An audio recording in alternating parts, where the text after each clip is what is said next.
Hello everyone, Jared here, and in today's video in Chengdu, for our final day, we're finally doing it.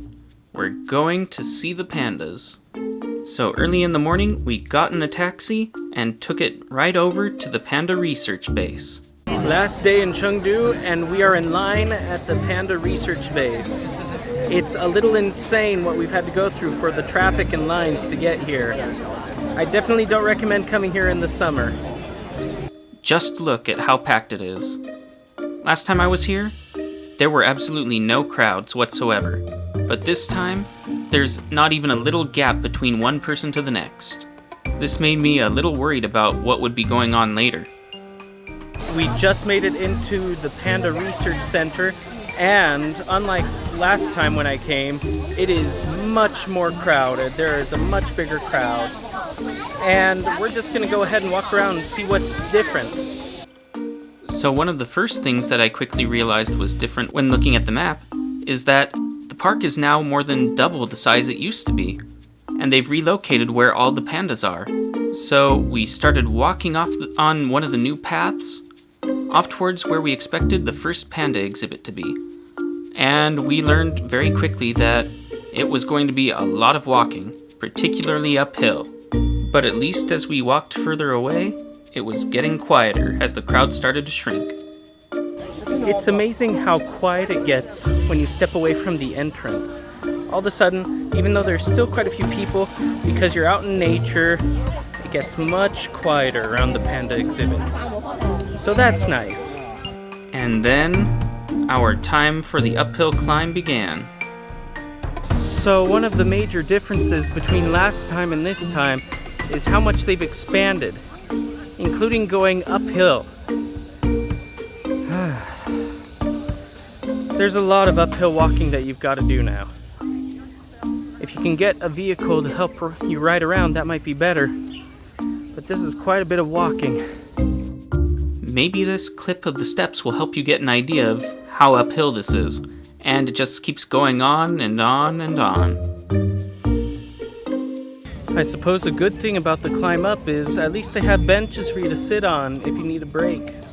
Even though I'd been climbing up 6 flights of steps multiple times a day as part of my work, teaching in Wuhan, this still felt like a lot of uphill for me.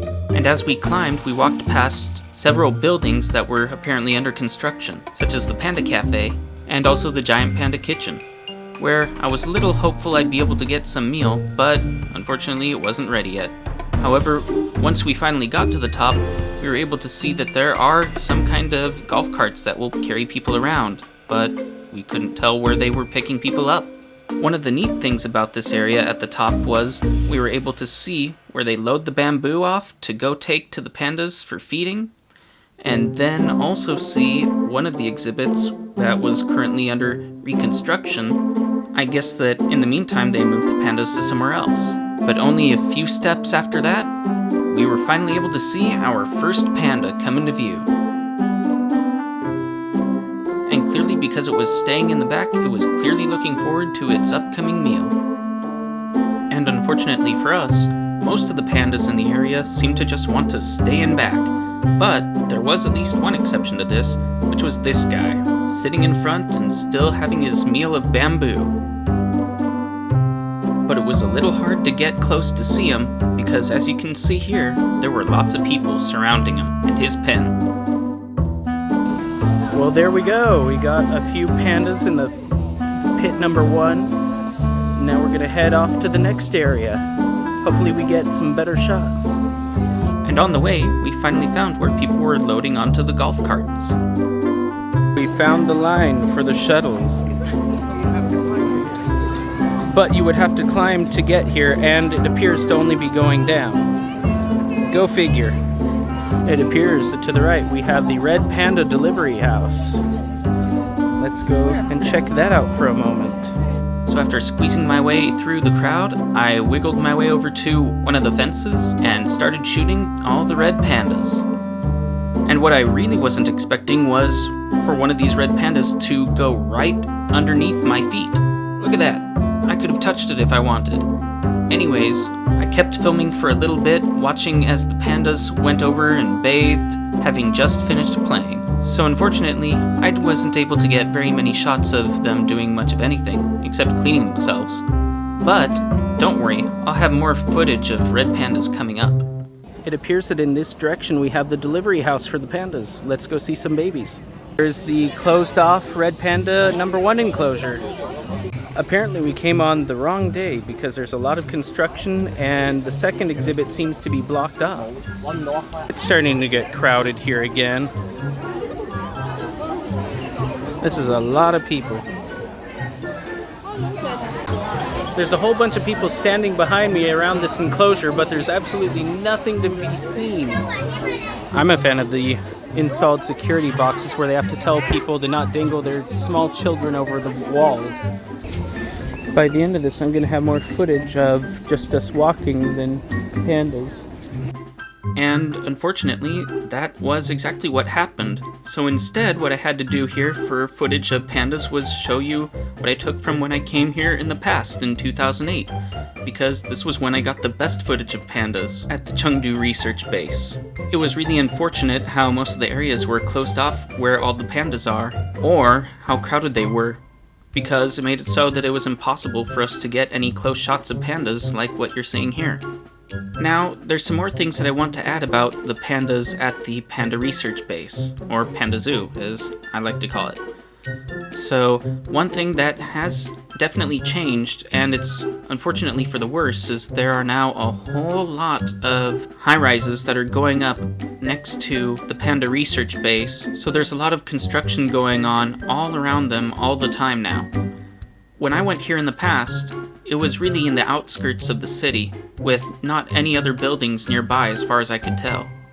But now, it's really changed, and I think it's going to be consistently getting louder and louder for the pandas that are living at the Chengdu Panda Zoo. All the footage that you're seeing right now was shot when I came here during the winter with my parents, and because of that, it was much cooler, and there was also a different time frame from when most other Chinese citizens come out on vacation. We normally have our vacation in the West starting at the end of December, but in China, it usually starts around mid-January. And because of that, there's at least around a 2-week period of winter vacation that we're able to go to see the pandas at the research base that most crowds in China are not going to be able to have. And that's why I think that this is probably the best time to actually come here to see whichever kind of panda you like, whether it's the giant panda or the red panda, which, by the way, is my favorite animal. However, it's still much better for the pandas to be living here rather than out in the wild in many instances, because one thing that I've seen with my own eyes is in places such as Lijiang in southwest China, there's still some groups that are able to hunt some red pandas and use them for hats. Maybe this has been outlawed, I'm not entirely certain, but there's still a lot of poaching and illegal trades of animals that are happening all around China, not just for pandas, but for plenty of other wildlife as well. And the people who are at this panda research base really are trying to do their best to make sure that the animals are living as well as they can. I just wish that they would limit the crowds a little bit better. Anyways, that's it for what I have to say about the pandas. Now, the next thing we did after looking at all the pandas was head back into the crowds and off to the shops. Well, there are quite a few shops here that sell panda merchandise too, if you like pandas. But why is it always normal pandas? Why is there no red panda merch? I want to see all the red panda merch. As you can see, every single thing here, as you would expect, is related to pandas. However, there used to be one thing that they would sell here at the stores, which was panda poop. And I was hoping to actually get something like that to bring back as a joke, but you can't really do that anymore. And so we headed away from the shops and back towards the entrance of the park, where it was once again starting to get really crowded. And as one final thing that we did before leaving, we took some pictures in front of this sculpture here, just like I did back when I came here 2 times before. And then we made our way back out towards the entrance and out of the Panda Zoo. And now, I had a few things to say about the place. For a review of the Panda Zoo, in Chengdu, you do not want to come here during the summer. It is overly crowded to the point where you're incapable of getting up close to anything except the red pandas.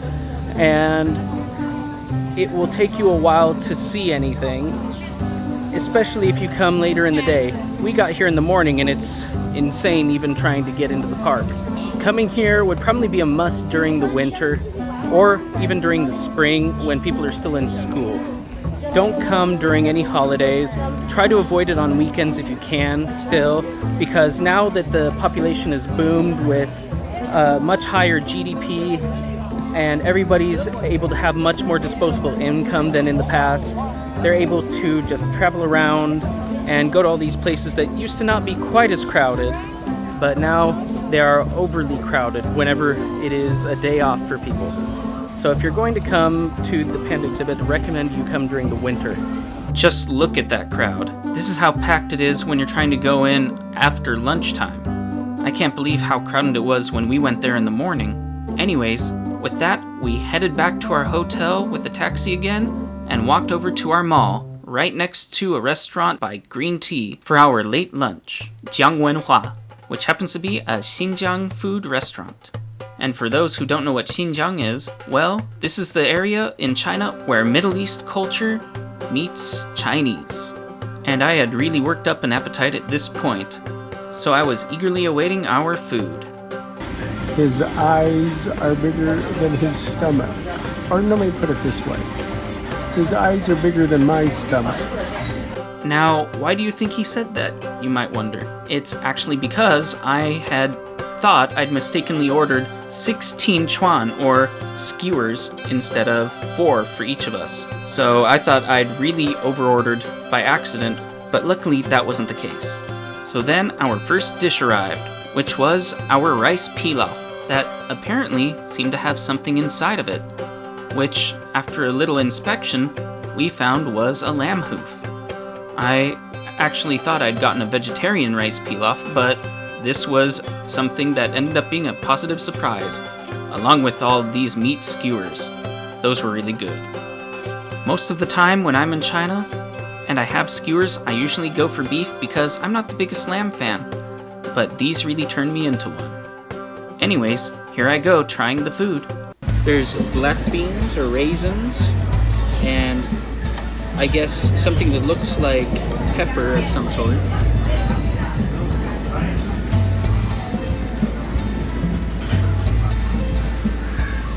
Good. It's sweet. I just know I'm gonna avoid the bone right there, but the rest of it, good flavor. And here is the first of our soon-to-be 16 lamb skewers. Let's give this one a try.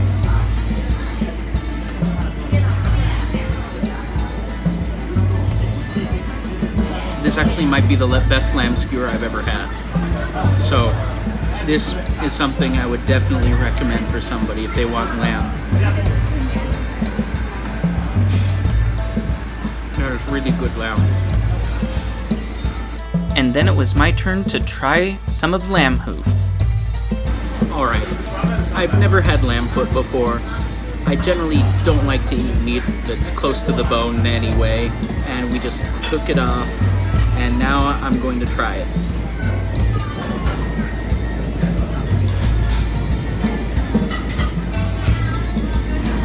That is pretty much just like brisket. Those skewers were the best lamb I've had. This is almost like brisket. This restaurant's had the best lamb that I've ever had. And so, you might want to come here if you get the chance in Chengdu. Good food. I just hope the rest of it comes out soon. And, thankfully, it did rather quickly. And what we got was this mountain of beef that was covered in an assortment of vegetables. Okay, I see some beef, I see some onion. Just gonna dig in there. Look at that. Here we have the Cumin Beef. I'll go ahead and let you know how this is.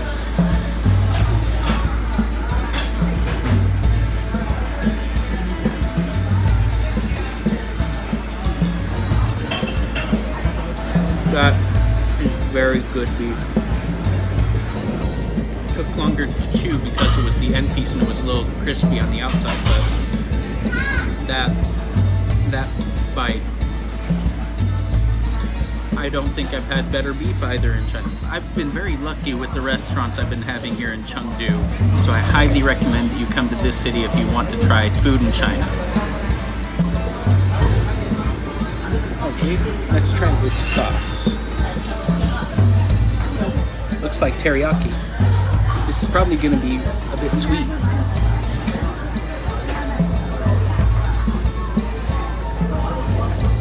That is very much like teriyaki. Very sweet. Makes me happy too. And after I had that, it was time to dig into our dessert. Doesn't that look really good? And next we have the candied yams. And oh boy, these are definitely stuffed. I got a piece of one. Let's try this.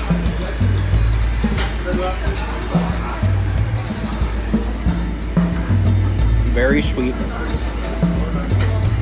Right up my alley. It's a dessert pretty much. So I'm not sure if you're gonna like it as much, but if you like sweet food, you like yams, you'll definitely like this.